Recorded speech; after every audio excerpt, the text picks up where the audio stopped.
Добар ден, почитувани. Ова е најновата Телма амбуланта. Петочното издание го реализираме во соработка со клиничката болница Жан Митрев. Денеска ќе зборуваме за болестите на срцевите залистоци. Каква болест е стенозата на аортната валвула? На каков начин се препознава, диагностицира и лекува? На оваа тема денеска разговараме со доктор Илија Нешковски, специјалист по интерна медицина, субспецијалист по кардиологија во болницата Жан Митрев. Разговорот ќе го проследите по рекламите, а ќе имате можност и вие да се вклучите со ваши прашања во програма. Затоа, останете на Телма.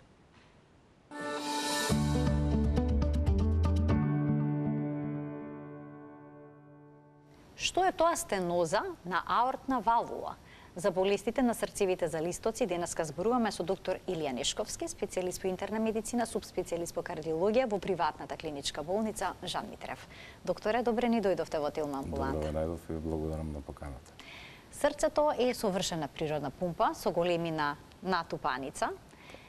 Со секое негово пумпање, всушност крвта циркулира низ целото тело.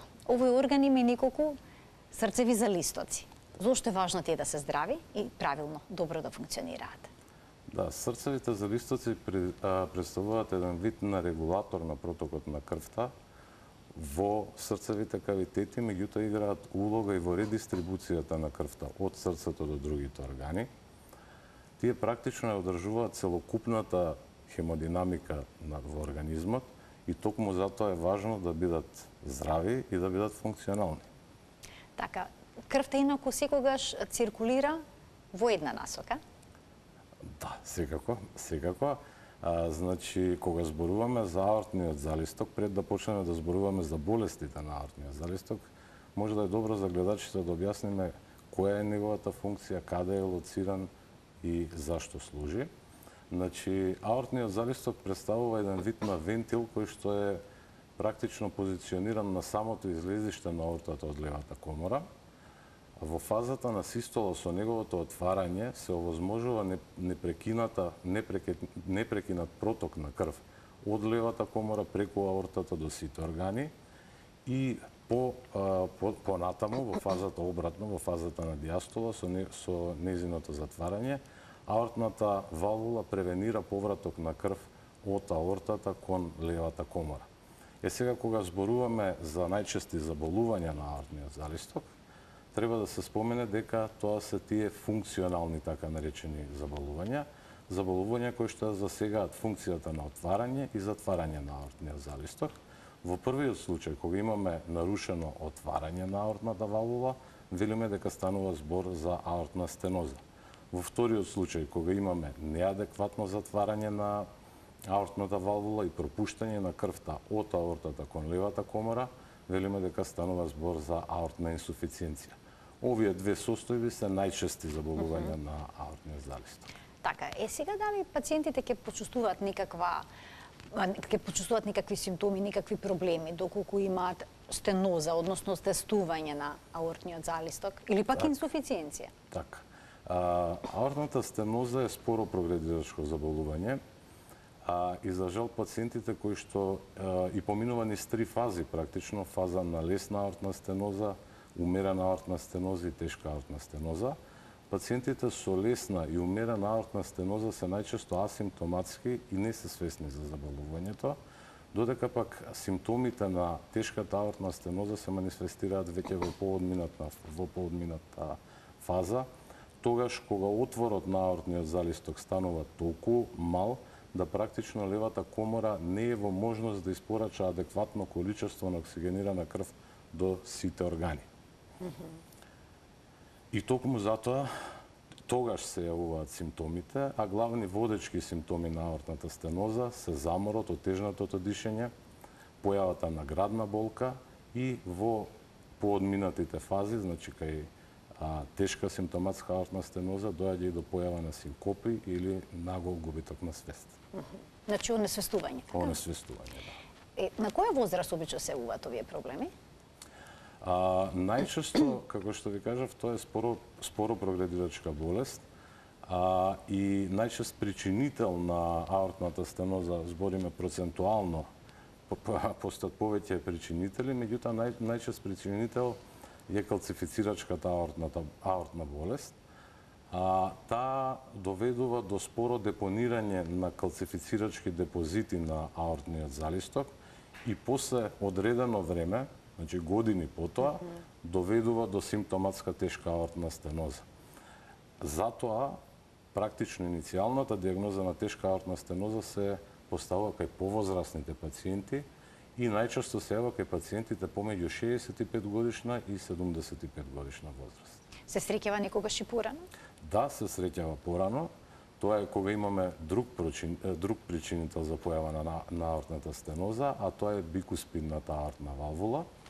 Во физиолошки услови аортната валвула, како што напоменав, има 3 ливчиња. Меѓутоа, оваа вродена аномалија ги предиспонира пациентите да имаат 2 залистока. Тие 2 залистока се видело од досегашните иследувања дека не секогаш се инсуфициентни или пак се стенотични. Повеќето од пациентите со бикуспидна аортна валвула немаат симптоми. Дури разбираат за тоа дека имаат аортна стеноза на некој случаен преглед ехокардиографски. Меѓутоа се случува кај бикуспидните аортни валвули, дури и кај мали деца, да се дисфункционални и да пројават симптоми уште во раната возраст, и да е потребен третман кај овие пациенти. А дали до овие болести може да дојде и поради некои вирусни или пак бактериски инфекции? Да, секако. Нарушувањето на функцијата на валвулите, вклучително и аортниот залисток, може да се појави како последица на така наречен ендокардит на валвулата.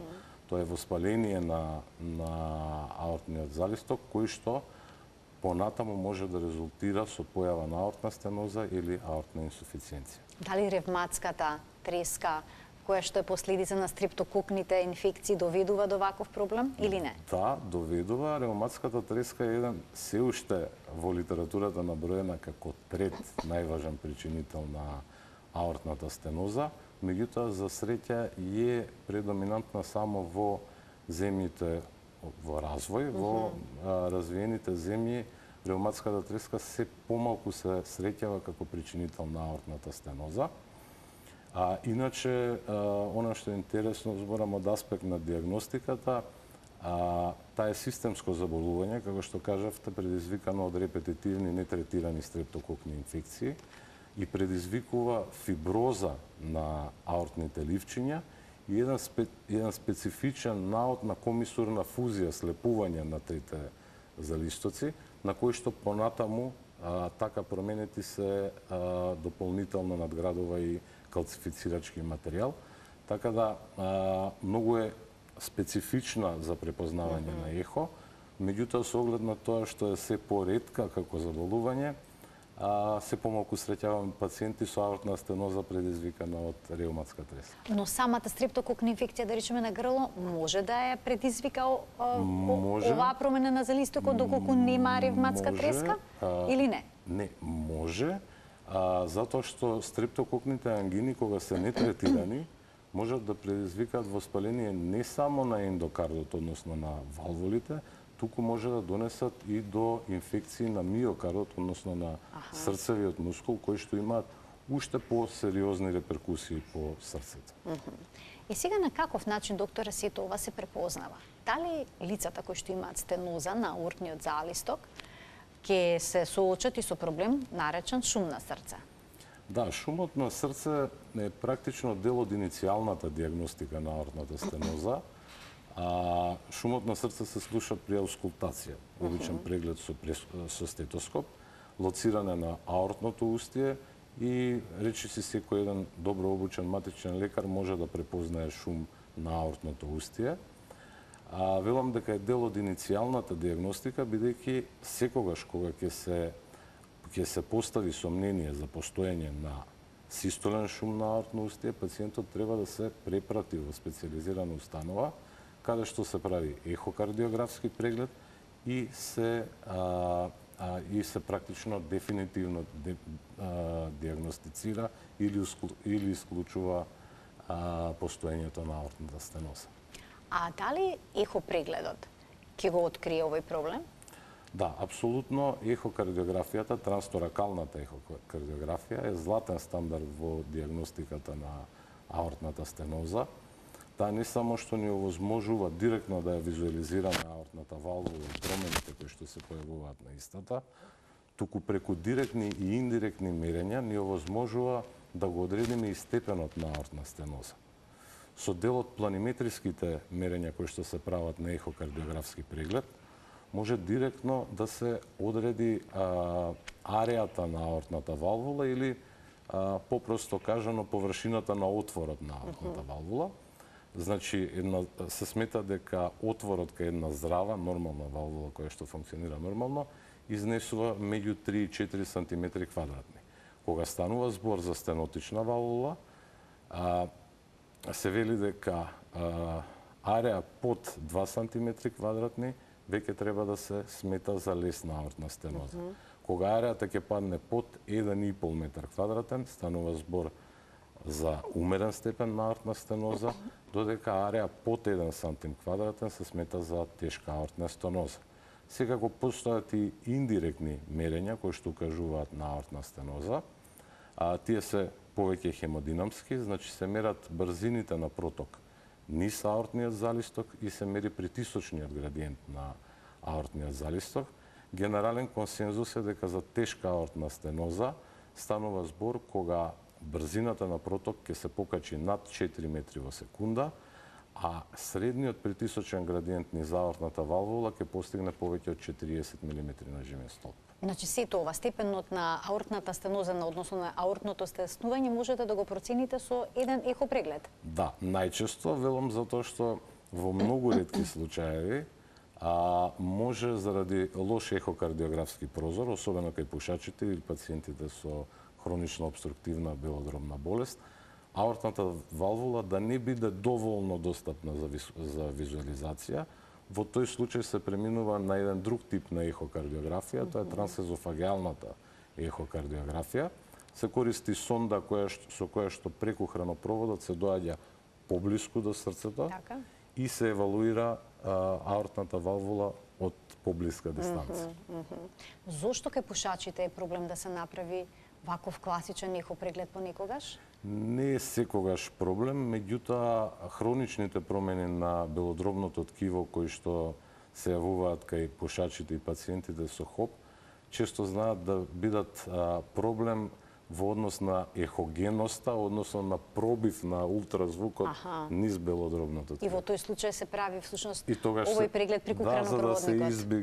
За да се избегне белодробното ткиво. Ќе ги вклучиме гледачите, докторе, од овој момент да постават прашање во денешната Телма амбуланта на темата на која што говориме, почитувани емисијата е контактна. Ние, докторе, продолжуваме понатаму откако ќе се процени степенот на стеноза. Дали секогаш се пристапува кон медикаментозен третман? Може ли на пациентот да му се каже само дека ќе се следи неговата состојба и при тоа да не прима никаква терапија, или пак веднаш треба да се примени нешто? Се зависи во која фаза од болеста е диагностицирана аортната стеноза. Во почетните фази, значи на лесна аортна стеноза и умерена аортна стеноза, се препорачуваат две работи. Следење на ехокардиографско следење на аортната стеноза и се препорачува практично контрола на така наречените перципитирачки ризик фактори. Тоа се фактори кои што не влијаат директно на стварањето на аортната стеноза, меѓутоа се смета дека може да го забрзаат прогресот на аортната стеноза. Да доведат до влошување. До влошување, така, односно брза прогресија до наредниот најтежок степен на аортна стеноза. Тука спаѓаат диабетот, хиперлипидемијата, односно нарушениот липиден статус кај пациентите. Пушењето е еден од ризик факторите и тоа е тие перцепитирачки ризик фактори, да. Меѓутоа, овој, да речам, пристап на следење и третман на ризик факторите се однесуваат само на овие два стадиума на аортна стеноза. Тешката симптоматска аортна стеноза речиси секогаш постои, кај нејза секогаш постои индикација за репласман, односно замена на аортната валвула.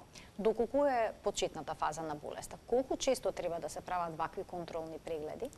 Да, во рана фаза, значи каде што имаме ехокардиографски знаци за лесна аортна стеноза, препораките од Европското кардиолошко здружение е ехокардиографски контроли да се прават на 12 до 24 месеци.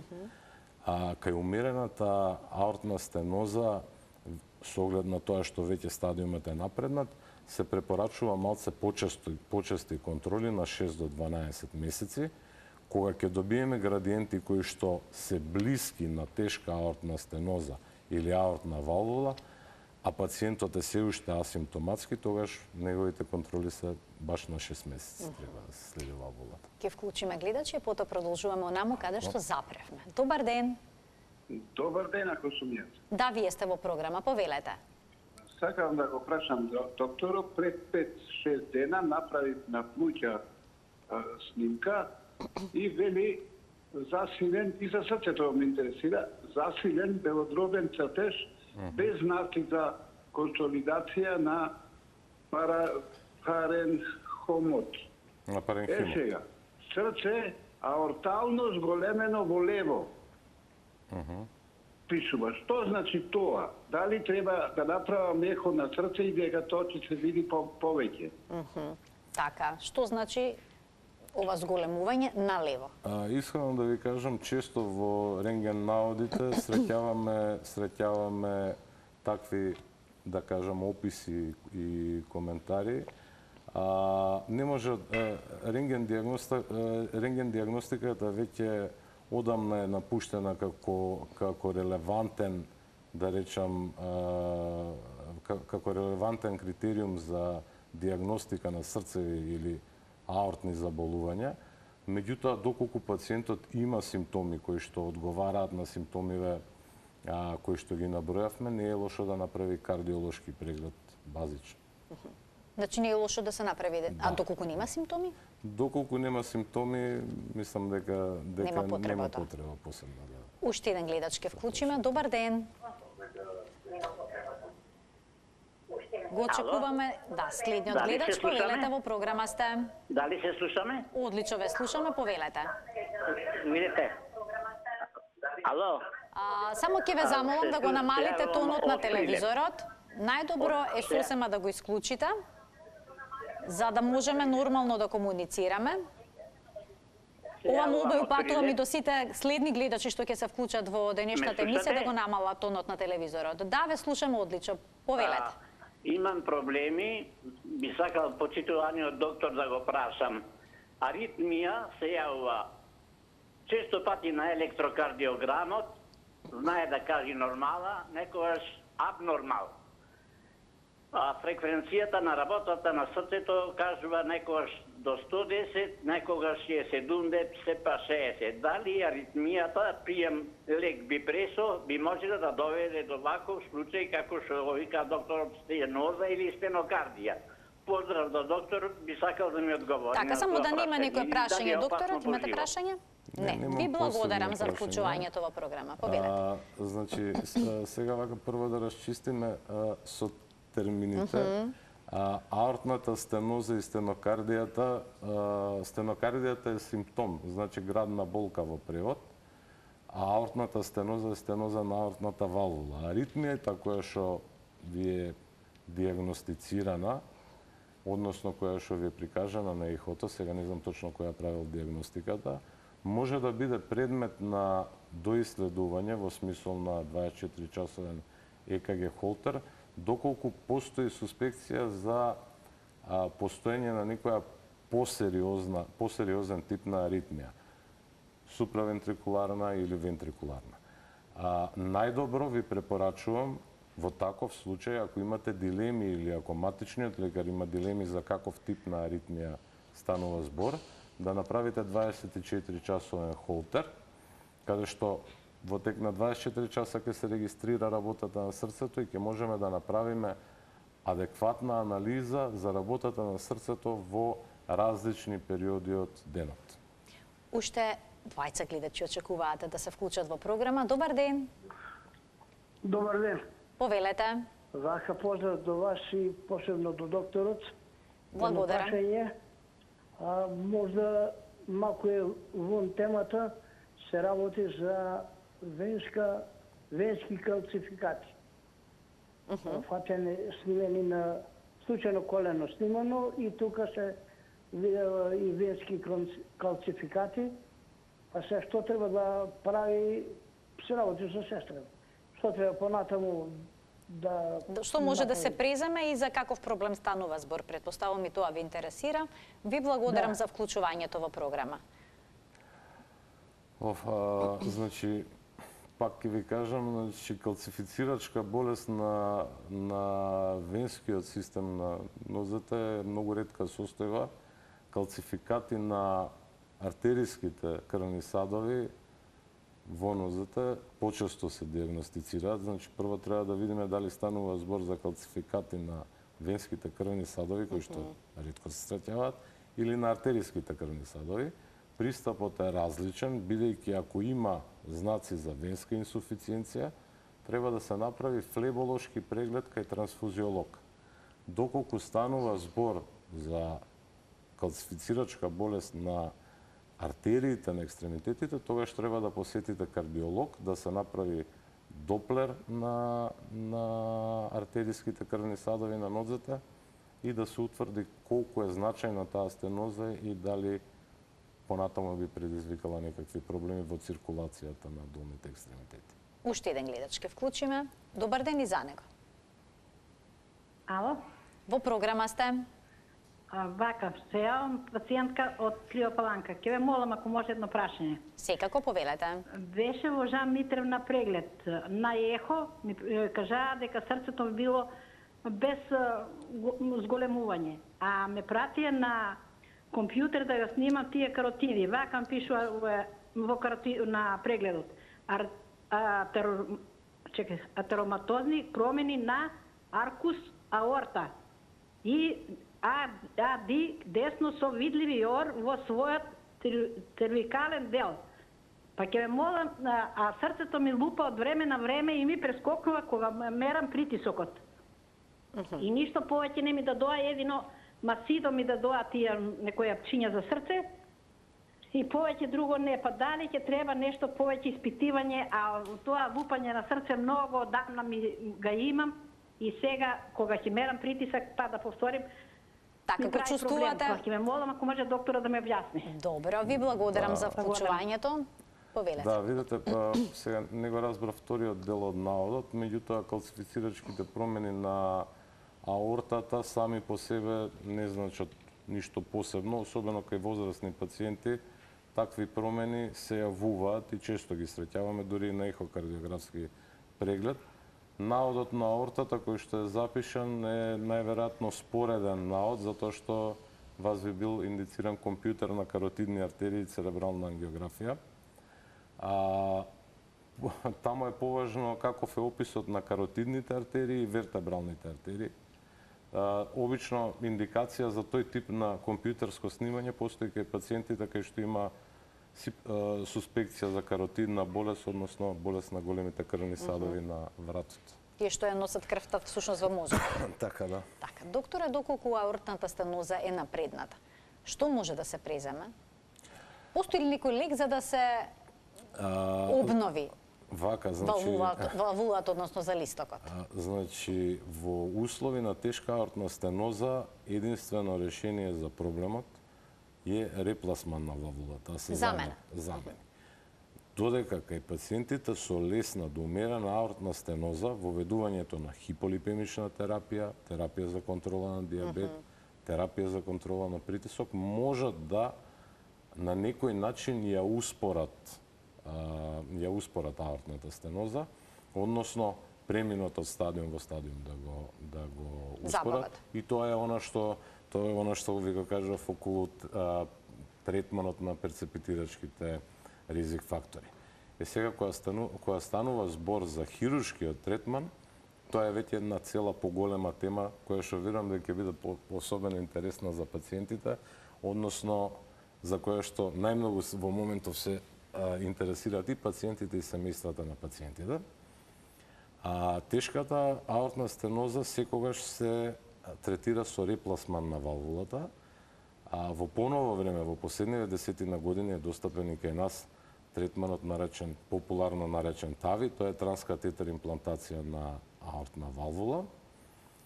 До пред 10 години во нашава држава беше достапна само опцијата за хируршки репласман на валвулата. Меѓутоа, и кога постоеше само хируршки репласман на валвулата, постоја дилеми кои пациенти треба да добијат механичка валвула, кои пациенти се кандидати за биолошка валвула, а сега имаат уште една дилема кои пациенти се кандидати за тави и зошто овие кои што се за хирургија не се за тави. Па ајде да почнеме. Ќе ги разрешиме сите дилеми. Само дали може накратко да ги вклучиме гледачите, па потоа да преминеме на оваа тема. Добар ден за првиот гледач. Добар ден. Добар ден. Повелете, во програма сте. Поздрав до вас и до докторот. Ви благодарам. Едно прашање. Јас повремена имам аритмија. Еднаш месечно, некогаш и 2 пати месечно.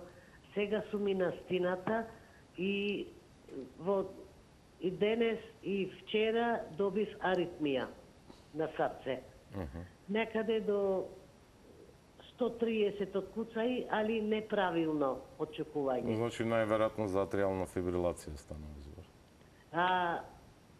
Имам одено на кардиолог, и на стрес тест, и на ехо, и на ЕКГ, све, али и на каротидите.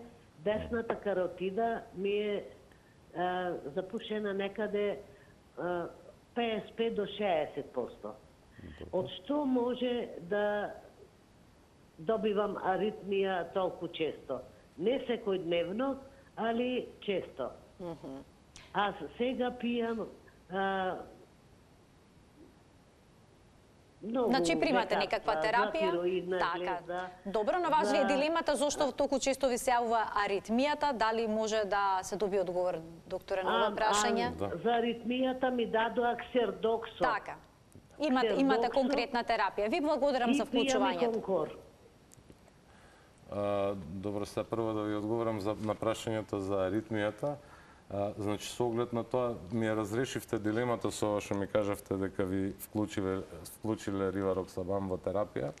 Најверојатно станува збор за атриална фибрилација или за предкоморно треперење. Таа е една од најчестите аритмии која што се јавува кај пациентите. Тоа што кај вас се појавува повремено, а не е перманентна аритмија, значи дека станува збор за еден облик на така наречена пароксизмална атриална фибрилација.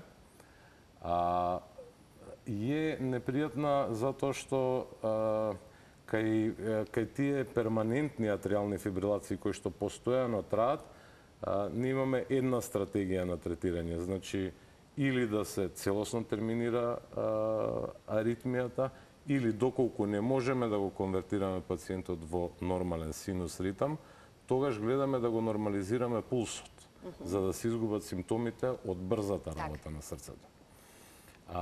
Кај овој тип на пароксизмална аритмија има една стратегија позната како pill in a pocket strategy. Значи, овие пациенти треба да носат еден специфичен лек антиаритмик, кој што треба да го земаат само при пристапи на атриална фибрилација.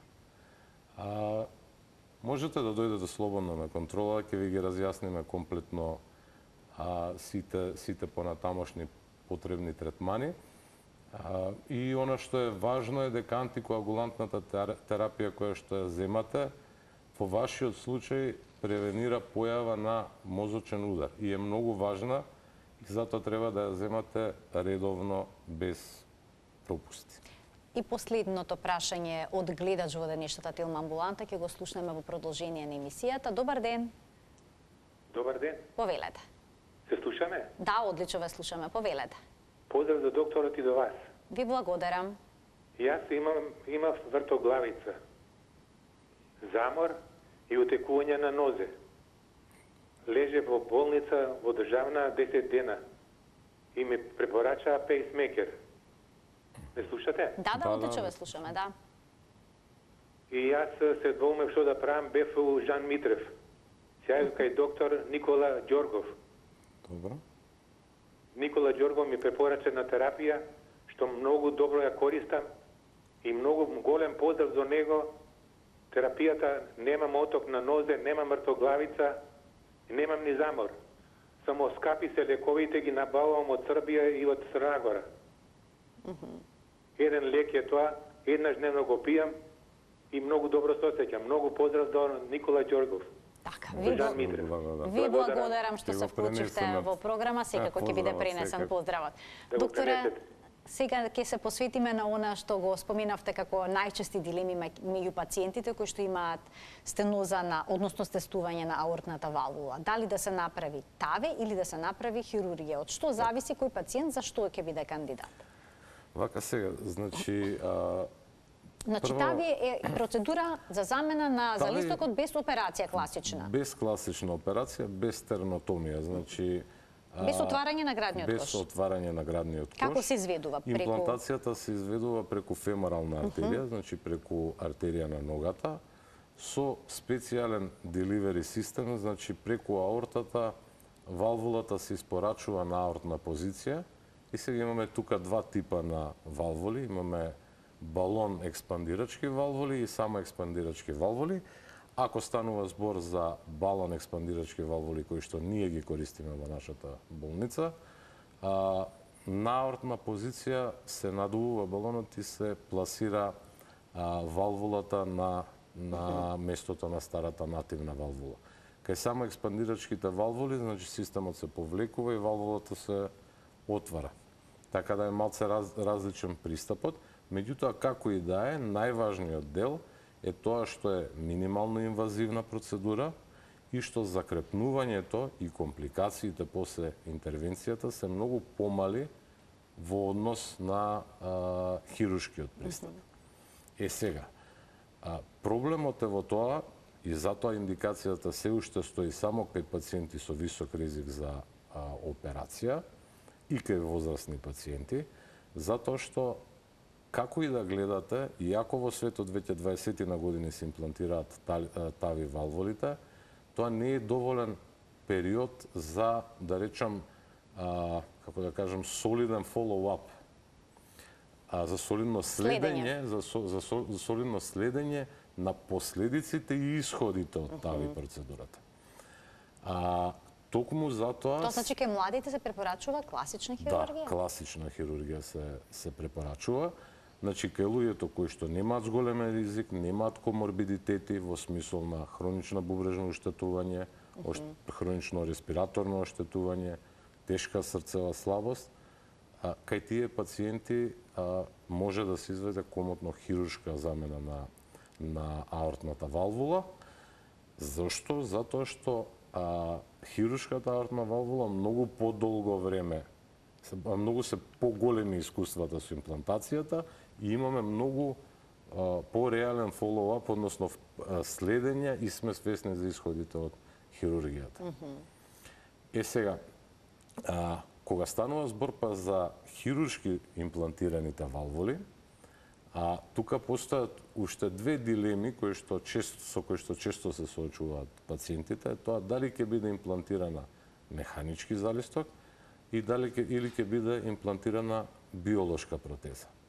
Сега да кажеме за двата кои се добрите страни, а кои се недостатоците. Механичката аортна валвула има подолг рок на траење, се смета дека дури 20 на години може да функционира без никакви проблеми, бидејќи ливчињата на механичкиот залисток се метални и не се склони на детерорација, значи не се уништуваат така лесно.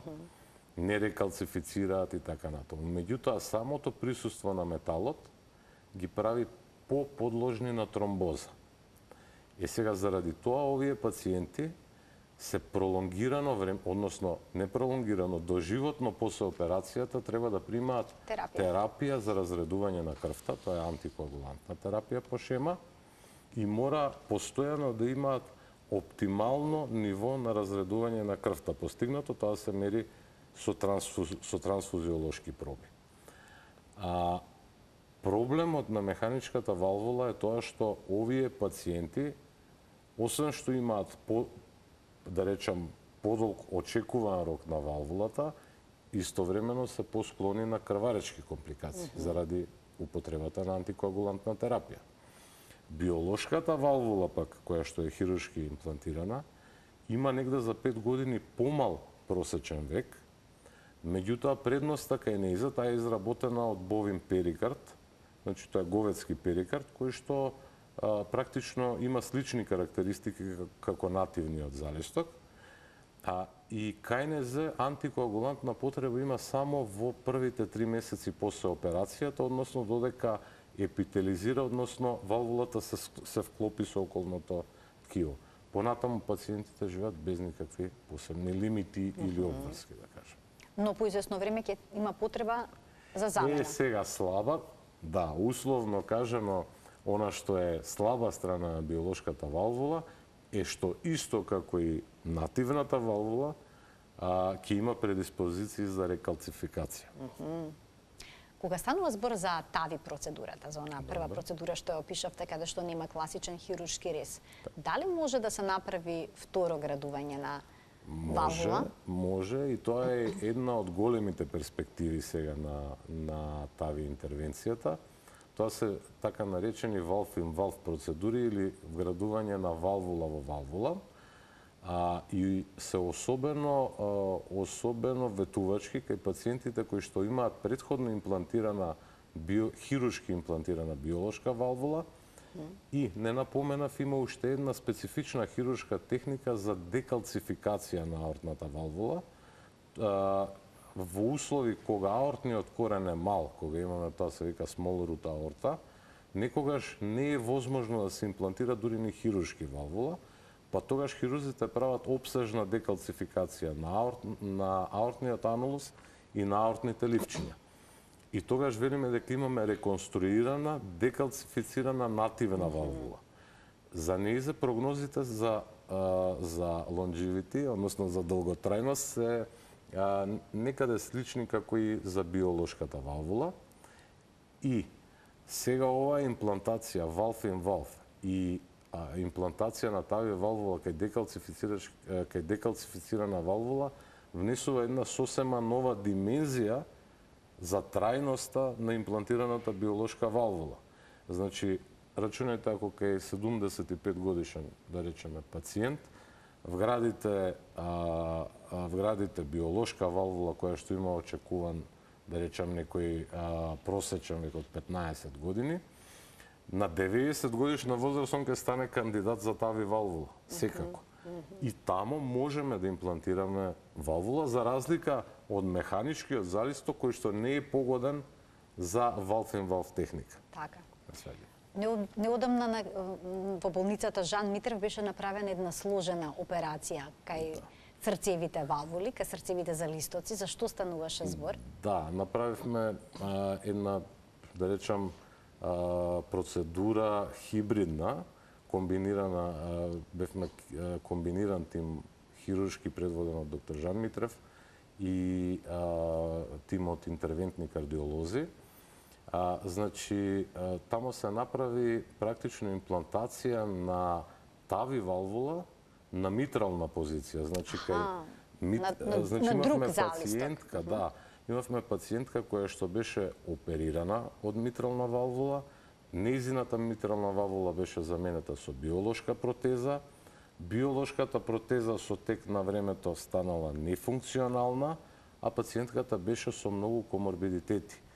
И се очекуваше дека нема да има добар исход од хируршката интервенција, односно дека ризикот за класична хирургија и реимплантација на нова хируршка валвула ќе биде голем, и се одлучи со минимално инвазивен пристап, значи со минилатерална торакотомија, без употреба на машина за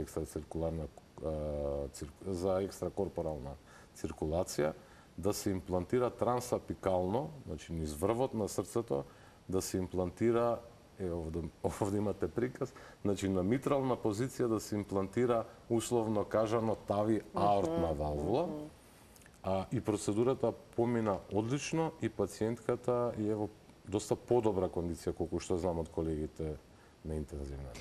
Одлично. И да ви посакуваме добро здравје. Апсолутно. Докторе, кога ќе се направи замена на аортниот залисток, што понатаму? Како изгледа процесот на опоравување? Дали пациентот може да се врати на нормалниот живот? Или пак, веќе споменавте, ќе има доживотна терапија, може би некакви ограничувања, забрани? Да, вака видите, значи, третманот на тешкава аортна стеноза и хируршкиот и интервентниот се, може да кажам, доста благодарни интервенции, бидејќи она што е најважно, прво, веднаш после операцијата или интервенцијата, симптомите кај пациентот исчезнуваат, а времето на опоравок после операција е некаде, да речам, месец до два, додека пациентот дојде во целосно полно здравје да може да си ги извршува, мислам, секојдневните обврски. Меѓутоа, се враќа во комплетна кондиција како да не бил воопшто болен. Значи може да бавува буквално секакви обврски, дури ако се бавил со спорт, може да продолжи да спортува. Истото се однесува и со тави процедурите, меѓутоа со оглед на тоа што ги користиме кај повозрастни пациенти, сигурно ќе бидат симптом фри, сега колку тоа ќе бидат кондиционо добри, тоа зависи. Но може да им се подобри кондицијата? Апсолутно, тоа не е спорно дека општата состојба значајно се подобрува и симптомите исчезнуваат веднаш после имплантацијата на валвулата. Докторе, пациентите многу се плашат кога станува збор за замена на залисток. Така. Оправден ли е стравот? Со колкави ризици се проследени овие зафати? Па видете сега, со постоењето на двата модуса се практично на некој начин оптимизираше ризикот, да кажам, од операциите и реоперациите. Тоа е исто така голем бенефит од појавата на тави процедурата. Зашто? Затоа што кај пациенти кои што се во добра општа состојба, кои што немаат придружни заболувања, ризикот од хирургија на аортната валвула е негде помеѓу 1 и 3%, зборам за смртни или сериозни компликации. Меѓутоа, толкав е ризикот и на аортокоронарниот бајпас. Значи, една рутинска, да речам, операција која што се прави кај нас. Со појавата на тави процедурава, практично високоризичните пациенти ги насочивме во третман со тави. Овие кои што немаат придружни заболувања и немаат толку висок ризик, не ги изложуваме на ризик на реоперација, каде што ризикот сега од 1 до 3 ќе премине на 40 до 50% од можни озбилни компликации. Што доколку вештачкиот залисток не е доволен за се овозможи правилна циркулација на крвта? Мислите, ако не функционира правилно? правилно? Ако не функционира правилно. Да, тогаш е оној модус за кој што говорев претходно, значи имаме... Може ли веднаш да се пристапи кон следен зафат? Тави процедура? Тави или некоја друга? Да, за тави процедура дефинитивно може да се пристапи, меѓутоа обично хируршки вградените валвули не детериорираат така брзо. Пак ќе ви кажам, хируршки вградените валвули веќе имаат добро установен век на траење. Проблемот со рекалцификација на биолошка хируршки имплантирана валвула може да се реши со имплантација на тави валвула во веќе имплантираната биолошка валвула.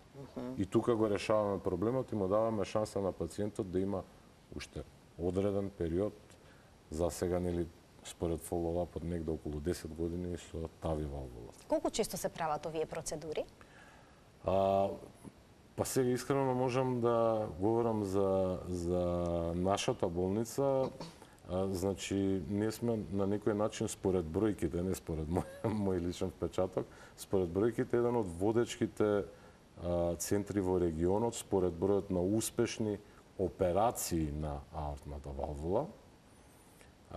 Што се однесува до тави процедурите, ги работиме во последните 4 до 5 години, и малку сме лимитирани со оглед на тоа што тие се процедури кои што одат под фондот и бројката на процедури ја одредува фондот на годишно ниво. Меѓутоа, мислам дека имаме имплантирано негде повеќе од 150 валвули за сега. И кога ќе дојдат пациентите кај вас, кои се начистите прашања? Предпоставувам дали ќе ми ставите валвула која што е од органски материјал или механичка? Да, тие се тие дилеми. Не спомнавме околу изборот за односно не дозавршив за изборот на механичка и биолошка.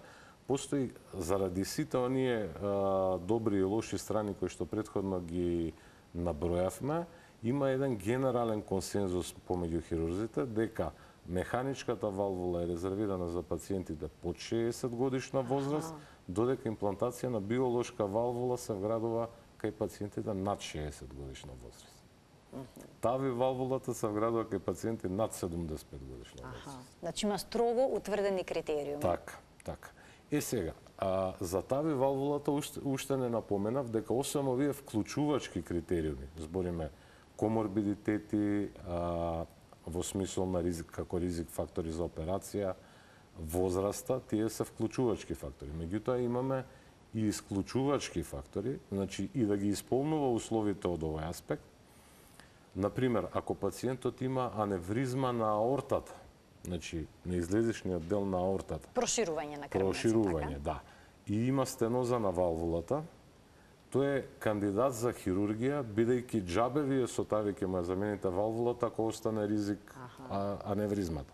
Хируршкиот пристап овозможува и да се замени валвулата и да се реши проблемот со аневризмата. Истото е и со дифузната коронарна болест, односно дифузната болест на крвните садови кои што го снабдуваат срцето со крв. Доколку постои повеќе садовна коронарна болест, која што е индикација, која што не може да се третира со стент, и е индикација за хируршка реваскуларизација, односно за байпас, тогаш тој пациент со сите ризици сепак мора да се врати за хирургија, бидејќи само со хирургијата може да обезбедите и репласман на валвулата и да се реши коронарната болест истовремено. И трети исклучувачки фактор, кој што го среќаваме при имплантација на тави валвули, е постоење на периферна артериска болест, значи изразена болест на крвните садови на нозете, која што оневозможува да се испорача валвулата, дека нели рековме пристапот е преку феморална артерија, не може да помине деливери системот низ калцифицирани стенозирачките артерии, и затоа таквите пациенти исто може да бидат предложени за хируршки третман. Значи потребен е еден темелен преглед, утврдување на целокупната здравствена состојба на пациентот и врз основа на сето тоа и утврдените критериуми се правите одлука кој пристап ќе биде најсоодветен за пациентот. Ја ви благодарам многу за вашето денешно гостување во Тилма амбуланта. Верувам дека пациентите кои што имаат потреба за еден ваков зафат добија солидни информации и им разјаснивте многу дилеми. Ви благодарам, секогаш задоволство да бидеме дел од вашата емисија. Почитувани, ова беше уште една емисија која што ја реализиравме во соработка со приватната клиничка болница Жан Митрев.